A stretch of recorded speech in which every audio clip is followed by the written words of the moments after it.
speech. It is about Madam C.J. Walker. She was born Sarah Breedlove. She was born December 23rd, 1867. She was the daughter of former slaves, and she was an orphan at the age of 7. She survived by working in cotton. Now, she was young, and most of us are playing with our dolls or our Tonka trucks. But she was working, trying to keep herself alive. She worked in the fields in nearby Vicksburg, Mississippi. At 14, she married Moses McWilliams to escape from her cruel brother-in-law, Jesse Powell.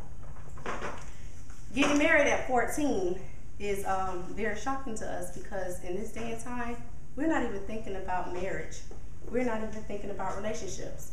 So, you know that this was a beautiful time. She had one daughter by the name of Leah on June 6, 1885. She worked for $150 a day. Back then, $150 probably was a lot, but today, $150 is like change to us. So she stayed strong. In 1980, she suffered from a scalp ailment where she lost most of her hair. She experimented with many homemade store-bought products, well, homemade and store-bought products. And in 1905, she moved to Denver to be a sales agent for Malone.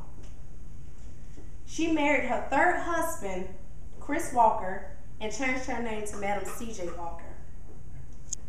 She founded her business and sold Madam Walker's wonderful hair growth and a scalp conditioning and healing formula. She was the first female millionaire. Now you thinking like, oh, I thought that Oprah was, but no, she was. She did not invent the straightening comb. I don't know who did, but she did not.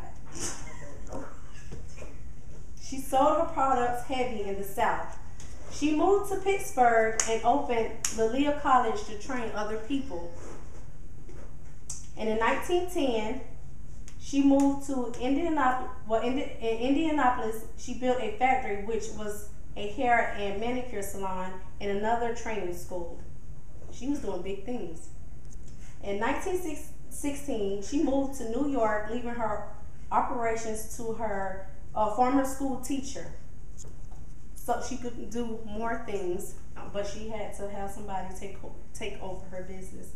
She participated in the NAACP anti-lynching movement and gave $5,000. And then in July 1917, a white mob murdered more than 3 dozen black people.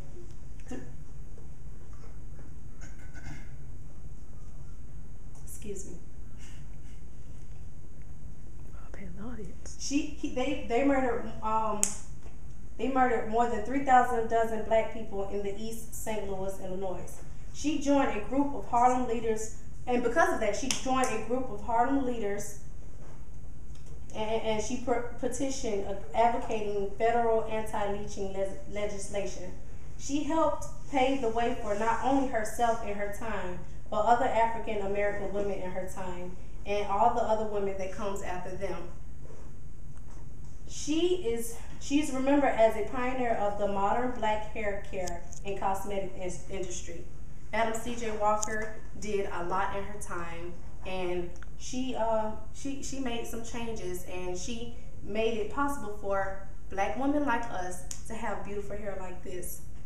So I thank Madam C.J. Walker. Rest in peace.